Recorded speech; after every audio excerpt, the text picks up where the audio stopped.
In this video, let's look at the craziness of the divisional playoff round and their outcomes and talk about what's on everybody's minds pretty much all day, every day since it happened, and that's Patrick Mahomes and his sprained ankle. But first, how about those? First up, the Chiefs made a little roster move today by waiving cornerback Chris Lammons from the 53-man roster. And I don't know if it's coincidence that they did this today, the same day he had some sort of hearing for his court case that happened from last Pro Bowl. Alvin Kamara, the nightclub, they beat a guy up, that whole thing. More details in a little card up above. I'm not going to get into that today. Nothing happened in this little preliminary hearing thing. It got pushed back to March. But interesting coincidence. Same day, he gets waived. I don't think that has anything to do with it, but we'll see. Chris Lammons is one of their best four-phase special teams players, and I would think, honestly, the Chiefs actually re-sign him to the practice squad if he clears waivers, and if that does happen, they could still elevate Chris Lammons from the practice squad to play in the AFC Championship game. However, with Lammons getting waived, and I think this is more why he was waived from the 53-man roster, it's probably because we might see, I don't know, tight end Jody Fortson or running back Clyde Edwards-Helaire back from IR. The question is, who is it going to be? We will find out soon for sure. And from here, let's rewind a couple of days and glance over the divisional round of the playoffs because, dude, there was a lot of exciting games. For the most part, we streamed them all here. Almost fell asleep watching the Eagles and Giants game, though, because it was a near snooze fest that had the Eagles up 28-0 at halftime, a complete domination by Hurts and company as the Giants struggled to get anything going. Their first half drives from the Giants were this: turnover on downs, punt, punt, punt. And their second half drives were punt, touchdown, lucky, punt, turnover on downs, then game over on the last drive. Meanwhile, the Eagles scored 5 touchdowns and a field goal and turned the Giants into mere hobbits, sending them home with their little tails tucked between their legs. So Eagles were dominant. On the other NFC hand, though, the Cowboys and 49ers game was a bit more exciting, but not by that much. The Cowboys scored a touchdown in the second quarter, then a field goal in the third, and another in the fourth, and then the 49ers scored 3 field goals in the first half, and then finally managed a touchdown in the fourth quarter, as well as a field goal that put them up 12-19, with the Cowboys having a chance once again to drive down the field and score near the end of the game. Well, this year they had enough time for one more play, and for whatever reason, man, they decided to split the O-line in half on each side of the field and have Ezekiel Elliott hike the ball. He snapped the ball. Elliott then proceeded to get leveled as Prescott threw a 5-yard pass that got immediately shut down, and therefore game over once again. 49ers win it just, I don't know what the heck that was, man. And as far as the AFC divisional games go, the Chiefs ended up beating the Jags by 7 points, as you all know, securing the dub and moving on to their 5th straight AFC Championship game at home. They're hosting 5 in a row, and they're the first team in NFL history to do that, breaking the record of 4 straight hosted, which was set, you guessed it, by the Chiefs themselves last season. Those little record breakers. Anyway, the game started out fine. The Chiefs looked great. I mean, Mahomes was looking like he was going to go off all day and have a heyday. Arrowhead was electric. Defense started out playing well, and then Patrick Mahomes got pressured for like the 6th time in the first quarter and got his ankle bent awkwardly as he was taken down to the ground by 2 Jags defenders as he threw a pass, which caused Mahomes to hop up in pain, immediately clutching his leg and limping around. The team called a timeout, and he actually hobbled to the bench asking for tape. He's like, tape, tape. But when they realized he didn't have time to get his ankle wrapped before the next play, Mahomes actually jumped back out there like a lunatic until the end of the quarter and played without any tape. And then he got his foot wrapped. Shortly after, though, Mahomes was forced, very nicely, but forced by Coach Reid to go to the locker room for an x-ray. And trust me, Patrick Mahomes did not want to go. He was asked to go, and he said expletive no. You could read his lips on the broadcast. Anyway, he had to go get an x-ray, and then they brought Chad Henne, the veteran backup, into the game. And then he proceeded to lead the team on a freaking epic 98-yard touchdown drive that was helped by a 15-yard roughing the passer penalty, several Travis Kelce catches, and a 39-yard run by Isaiah I stomped the ground really freaking hard Pacheco. And finally, a Travis Kelce touchdown on a great play call in the red zone. It was then revealed Mahomes' x-ray came back negative, and he came back in after the half, finishing the game and helping lead another victory via a touchdown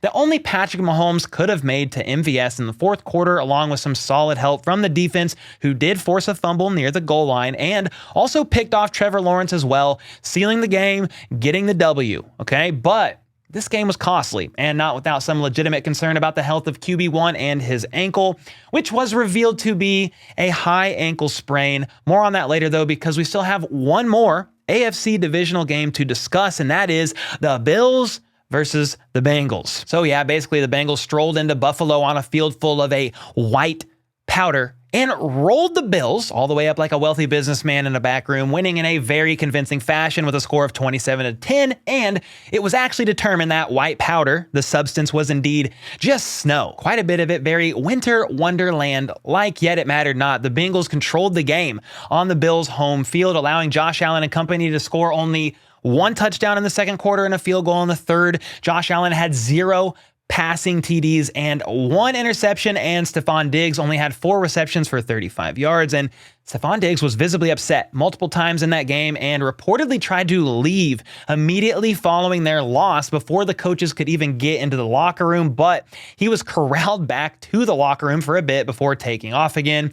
He was not happy. I get it. They've been through a lot with the Damar Hamlin situation. I mean, that was a crazy situation. And their season ended in disappointment as they were predicted to be Super Bowl champions all offseason long by just about everybody. Meanwhile, the Bengals, who looked like they were going to beat the Bills a few weeks ago before the game was canceled early on due to the Damar Hamlin injury, finished the job on Sunday, advancing to their second straight AFC Championship game in a literal rematch. Same team, same stadium, Chiefs at Arrowhead. And with all that being said, we now have the conference championship slated and ready to go for this upcoming Sunday. The NFC Championship game is going to be 49ers Eagles at 2 p.m. Central on Fox, and the AFC Championship will be between the Bengals and the Chiefs at 5:30 p.m. Central on CBS. And since Mahomes is no novice to a conference championship game, he's accumulated quite the stats during these 4 AFC Championship appearances, and here's how they look as of right now. He's 1-2, lost 2, has thrown 143 attempts for 94 completions at a 65.7% completion rate, resulting in 1,189 yards, 12 TDs, and 2 interceptions. On the ground, he's rushed 18 times for 88 yards and has 1 rushing touchdown. He's been sacked 11 times, fumbled 3 times, but managed to lose none of those. And if you average out those stats, he averages 279 passing yards, 3 TDs, and half an interception per game. However, looking ahead to this current matchup with the Bengals, the concern and question still remains, and that question is, how healthy will Mahomes be, and how effective is he going to be because of this high ankle sprain? Well, it was reported yesterday, so that'd be Sunday, that Mahomes woke up feeling better than he initially thought he would, which I suppose is a good sign. And Andy Reid today in his presser with the media seemed optimistic about the severity of the sprain, saying that it's probably not as serious as the one Patrick Mahomes suffered in the 2019 opener against the Jags. How similar is what he's dealing with now to what he dealt with that day? Yeah, I think this one isn't quite as bad as that one, Sam. But I mean, they're similar. They're sore, but not quite the same. And then here's a bit more details regarding Mahomes' ankle from Coach Reid today. You know, it's been reported that it's a high ankle sprain, so that's pretty accurate. He's worked hard in the treatment and is doing okay. He told you guys. I mean, he mentioned it to you that he's going to play. That's his mindset. And then we'll just take it day by day and see how he does. So yeah, the injury may not be as bad as the one he sustained in week 1 of the 2019 season, which was ironically against the same team, the Waffle House Jaguars. Mahomes returned that game as well, leading the team to a 40-26 victory. He didn't actually miss any time because of that ankle injury, and the very next game, he went 30 of 44 for 444 yards, good God, 4 touchdowns and 0 interceptions. So I do like that a whole lot. And that does help bring me some personal solace that Mahomes is indeed more than likely playing. However, I do want to point out that Mahomes injured his left ankle in 2019, not his right ankle, which is what he just injured last game. And my concern there about the right ankle is he's right-handed, so that's going to make his right foot, his plant leg, which could in theory bother him more when throwing deep or needing to pivot as he goes through his reads. You saw it happen on the quick pass in the game on Saturday, Sunday, whenever they played. It's all blending together right now. The quick pass to Kadarius Toney, right side. Mahomes was off target. I mean, I think Kadarius Toney had to dive and catch it.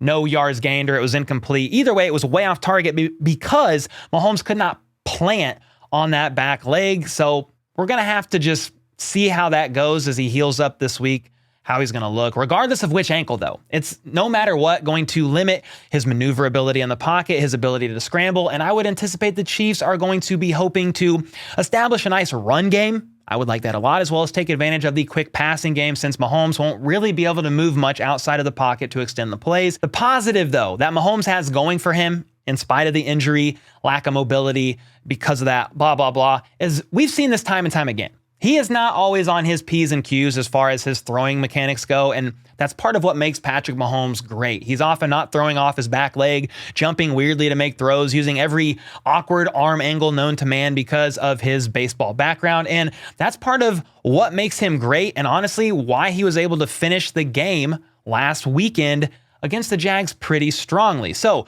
while we may not see a lot of him scrambling around, I think Mahomes will surprise many with what he's able to pull off from within the pocket, doing quick passes and even making some just Mahomes-like throws and plays happen, even while he's not 100%. And with all that being said, you got to let me know your concern level on Patrick Mahomes and his high ankle sprain. Are you super worried about it or nah, fam? It's the AFC Championship game. Patrick Mahomes, Andy Reid, they're going to scheme it. They're going to do it, and they're going to get the freaking W. Let me know your thoughts in the comments down below, and until next time, let's go. Let's freaking go. How about those?